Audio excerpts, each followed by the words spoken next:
ప్రైజ్లో welcome to Esther worship channel.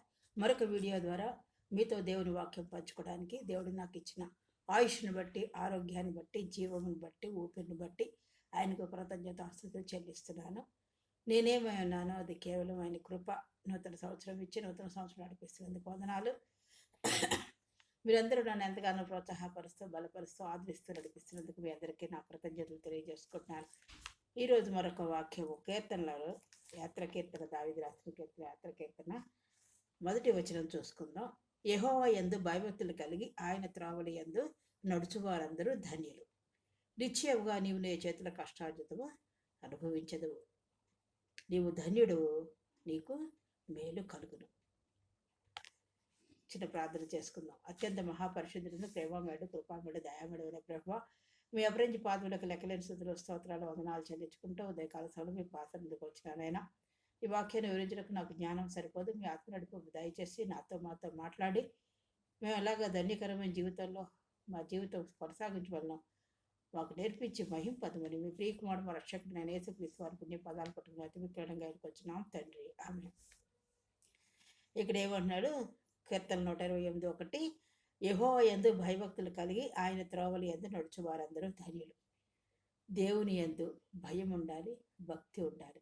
భయం అంటే గౌరవంతో కూడిన భయం, భక్తి భావన, గౌరవ భావం, గణపరిచే భావం, ఆయన్ని ఆరాధించే భావం, ఆయన్ని పూజించి, ఆయన స్తుతించి, ఆయన కొనియాడే అటువంటి ఆరాధన, స్తుతి, గౌరవంతో కూడిన భయభక్తులు ఉండాలి.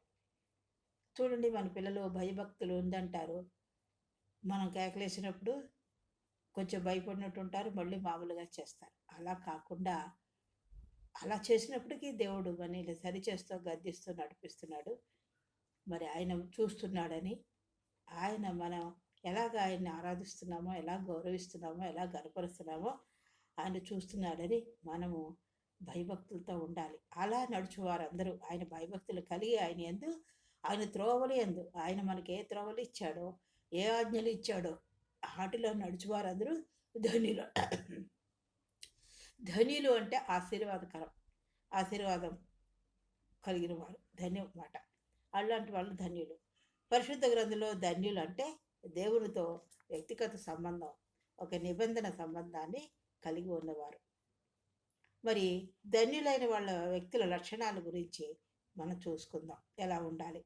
వాళ్ళు విశ్వాసంగా ఉండాలి, నమ్మాలి, మాటగా నమ్మాలి. నమ్మడమే కాకుండా విశ్వసించాలి.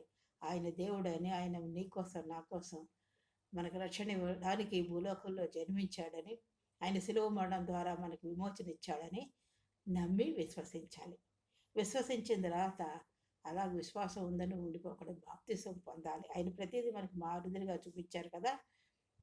ఆయన ఇచ్చిన వాగ్దానాలని విశ్వసించాలి. నీకు నాకు వ్యక్తిగతంగా ఏ వాగ్దానాలు ఇచ్చారో, మరి మన పితరులకు ఇచ్చిన వాగ్దానాలు, అబ్రహాంకి ఇచ్చిన వాగ్దానాలు ఎలా నెరవేర్చారో మన దేవుడు నా పట్ల, నీ పట్ల, మన పట్ల నెరవేరుస్తాడని మనం నమ్మి విశ్వసించాలి. ఇది మన యొక్క వారి సామర్థ్యతను బట్టి ఉంటుందన్నమాట. అంటే నీ వ్యక్తిగత జీవితం ఎలాగుంది, దేవునితో నీకు నాకు దేవునితో ఎలాంటి సంబంధం కలిగి ఉన్నాం, ఎలాంటి సహవాసం కలిగి ఉన్నాము, దాన్ని బట్టి ఉంటుందన్నమాట ఆశీర్వాదాలు కూడా. విధేయత, వారు దేవుని ఆజ్ఞలను పాటిస్తారు. విధేయత ఉన్న వాళ్ళు ఏం చేస్తారంటే దేవుని ఆజ్ఞలు పాటిస్తారు. ఆజ్ఞాతిక్రమమే పాపం కదా, కాబట్టి వారు దేవుని ఆజ్ఞలను పాటిస్తారు. విధేయత ఉన్నవారు, వారి హృదయం మార్చబడుతుందన్నమాట. ప్రేమలో వృద్ధి చెందుతూ ఉంటారు. దేవుని యొక్క ప్రేమలో మనం వృద్ధి చెందుతూ ఉంటాం. ఇంకా వారు ధర్మం కలిగి ఉంటారు.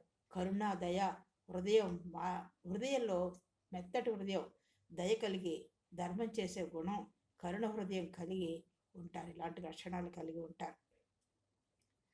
వారి హృదయం ప్రేమతో నింపబడుతూ, దేవుని యొక్క ప్రేమలో వాళ్ళు మార్చబడుతూ ఉంటారు. ఆయన క్షమాపణ గుణంలో మార్చబడుతూ అది అలవర్చుకుంటూ, నేర్చుకుంటూ ఉంటారు. ఈ మధ్యాహ్న కాల సమయంలో మరి మనం ఎలాగున్నాం? ఆయన ప్రేమలో మనం ఎదుగుతున్నామా? ఆయన గుణాలు మనం కలిగి ఉన్నామా? ఆయన ఇక్కడ చెప్పిన గుణాలు, ధర్మం, కరుణ, దయ హృదయాలు ఉన్నాయా? విధేయత కలిగి ఉన్నామా? విశ్వాసం కలిగి ఉన్నామా? నమ్మామా? విశ్వసించామా? బాప్తిసం తీసుకున్నామా? ప్రేమలో ఎదుగుతున్నామా? ఇవన్నీ మనం పరీక్షించుకోవాల్సిన వారమే ఉన్నాం.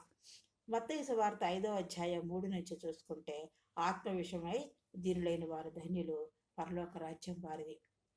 అక్కడ కొండ మీద ప్రసంగం చేస్తూ దేవుడు అంటున్నాడు, ఆత్మ విషయమై దీనులైన వారు ధన్యులు, పరలోక రాజ్యం వారిది. ఆత్మలో కూడా దీనత్వం ఉండాలి, దీనత్వం తగ్గింపు గుణం ఉండాలన్నమాట. మనం గొప్పగా పాటలు పాడచ్చు, గొప్పగా దేవుని సేవ చేయొచ్చు, గొప్పగా వాక్యం ఘనంగా చెప్పచ్చు, మరి పరిశుద్ధాత్మ శక్తి పొందొచ్చు, ఆశ్చర్యకార్యాలు, అద్భుత కార్యాలు, స్వస్థత కార్యాలు చేసే వారమై ఉండొచ్చు. కానీ వీటన్నిటి బట్టి మనం అతిశయించకూడదు. మనం అతిశయించేది కేవలం యేసుప్రభుని బట్టే అతిశయించాలి. ఆయన నీకు నాకు ఇచ్చిన ఆత్మను బట్టి ఆయన అద్భుత కార్యాలు చేస్తున్నారని మనం తగ్గించుకోవాలి, కానీ మనం హెచ్చించుకోకూడదు. చాలామంది నేను ప్రార్థన చేశాను, స్వస్థతలు జరిగాయి, నేను ప్రార్థన చేశాను, దేవుడు ఆలకించి గొప్ప కార్యాలు చేశాడు అంటే దేవుడిని మహింపరచడం కంటే మనం ఎక్కువ హెచ్చించుకునే వారంగా ఉండకూడదని మనం తెలుసుకోవాలి. దుఃఖపడేవారు ధన్యులు, వారు ఓదార్చబడదురు. వారి దుఃఖంతో ఉందా జీవితం? అనేకమైన శ్రమలు, శోధనలు, కష్టాలు, బాధల్లో కొనసాగుతున్నావా?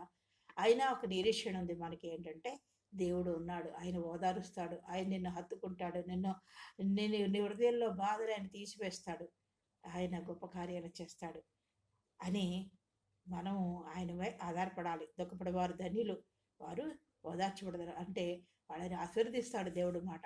అలాగే 5:5 చూసుకోండి, సాత్వికులు ధన్యులు, వారు భూలోకంలో స్వాతంత్రించుకుందరు. సాత్వికులు తగ్గింపు గుణం. మోషే ఎలాగంటే ఆయన ఇల్లంతటిలో నమ్మకమైన వాడు, మిక్కిలి సాత్వికుడు అని ఉంది. అంటే ఆశీర్వదింపడ్డాడు మాట ఆ సాత్విక గుణంతో. భూలోకాన్ని స్వతంత్రించుకున్నాడు కాబట్టి ఆ ఇశ్రాయేల్ జనాంగాన్ని నడిపించాడు. మరి ఎన్నో శ్రమల శోధన గుండా అరణ్యాల్లో ప్రయాణించినప్పుడు ఎన్నో అద్భుత కార్యాలు, ఆశ్చర్య కార్యాలు దేవుడు ఆయన ద్వారా జరిగించాడు. మరి భూలోకంలో పరిశుద్ధ గ్రంథంలో ఆయన పేరు మోషే గురించి మనము పాత నిబంధన గ్రంథం నుంచి హెబ్రీ పత్రికలో కూడా మనం చూస్తాం అన్నమాట. కాబట్టి పరలోక రాజ్యము భూలోకమును స్వతంత్రించుకున్నట్టారు సాత్వికులు ధన్యులు. మరి మనం ఎలాగ ఉన్నాం? ఆత్మ విషయంలో ధైర్యత్వం కలిగి ఉన్నామా? గొప్పలు చెప్పుకున్నామా? దుఃఖపడుతున్నప్పుడు ఆయన ఓదారుస్తాడు, ఆదరిస్తాడని విశ్వసిస్తున్నామా? సాత్వికంగా ఉన్నామా? దీన మనసు కలిగి ఉన్నామా? తగ్గించుకునే గుణం నీకు నాకు ఉందా? మనం పరీక్షించుకోవాలి.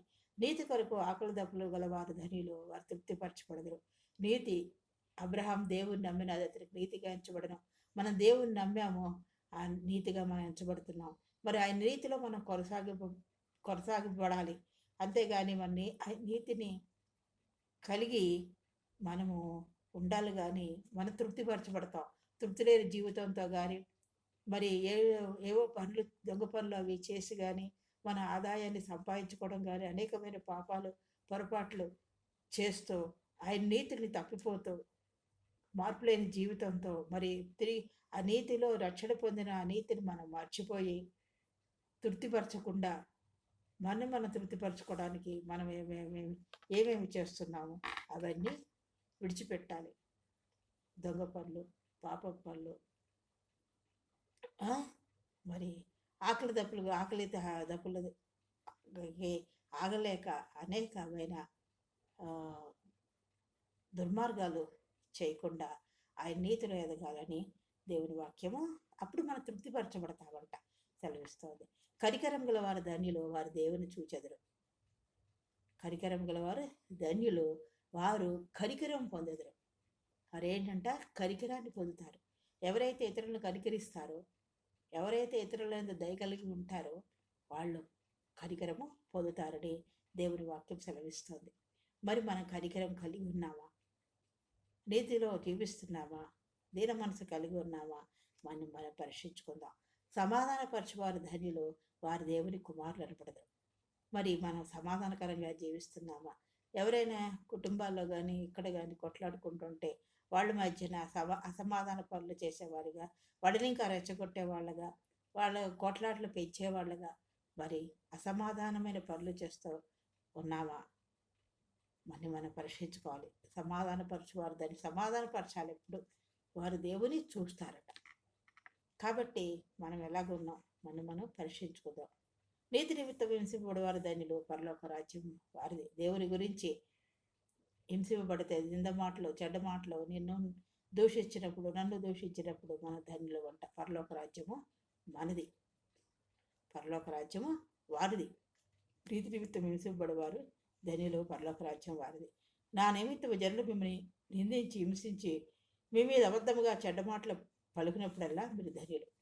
ఎవరైతే చెడ్డ మాటలు పలుకుతారో, నిందిస్తారో, హింసిస్తారో, అబద్ధముగా చెడ్డ మాటలు పలుకుతారో మన నిమిత్తము మనము అప్పుడు నా నిమిత్తము జనులు ఎవరైతే చెడ్డ మాటలు పలుకుతారో మనం ధన్యులమంట, ఆశీర్వదింపబడతాం. కాబట్టి మనం ఈ గుణాలు కలిగి ఉండాలి. ఈ నూతన సంవత్సరంలో మరి మనం ఏం తీర్మానం చేసుకున్నాము? ప్రతి సంవత్సరం మనం తీర్మానం చేసుకుంటాం కదా, బైబిల్ ఇలా చదవాలి, ఇలా చేయాలి, అలా చేయాలి, ఒక అధ్యాయం ముగించాలి, ఒకసారి బైబిల్ ముగించాలి, లేకపోతే ఏవో కొన్ని మనం అనుకుంటాం. ఆత్మీయంగా ప్రార్థన ఎక్కువ చేయాలి, వ్యక్తిగత సహవాసం కలిగి ఉండాలి, దేవుని వాక్యము చదువుతూ ఉండాలి, ప్రార్థనా జీవితం, ఉపవాస జీవితం కలిగి ఉండాలి. ఇలా తీర్మానాలు అవి చేసుకుంటాం కదా. వాటిలో మన కొనసాగింపడితే మనం ఆశీర్వాదం అవుతాం. మరి గడిచిన సంవత్సరంలో ఏమేమి జరగలేదో మన హృదయాన్ని సరిచేసుకుంటూ ఆయన త్రోవలు ఎందు ఆయన మనకిచ్చిన ఆజ్ఞల్లో నడుస్తున్నప్పుడు మనం ఆశీర్వదింపబడతాం. కాబట్టి ఈ అలాగా మన హృదయం దయతో, కరుణతో, కనికరంతో నిండిపోవాలి. ఇతరులకు ధర్మం చేసేవారిగా మన శక్తి కొలది. అంతేగాని మన శక్తానుసారం చేయాలి, శక్తి మించి చేయలేవు. శక్తానుసారంగా మనం ఇతరులకు సాయం చేయాలి, ఆత్మ విషయమై దీనిలైన ఉండాలి. కాబట్టి ఇటువంటి గుణాలు కలిగి మనము ధనికరమైన జీవితంలో ఆశీర్వదింపడి ఆయనలో మనం ఆశీర్వదింపడుతూ ఈలోక సంబంధమైన ఆశీర్వాదంతో, పరలోక సంబంధమైన ఆశీర్వాదంతో కొనసాగిపోవాలని మన జీవిత యాత్ర అట్లాంటి నడిపింపులో, అలాంటి జీవితంలో, విశ్వాస జీవితంలో నడిపింపబడాలని దేవుడి వాక్యం సెలవిస్తుంది. కాబట్టి ఈ వాక్యం దేవుడు దీవించిన గాక. చాలా ప్రార్థన చేసుకుందాం.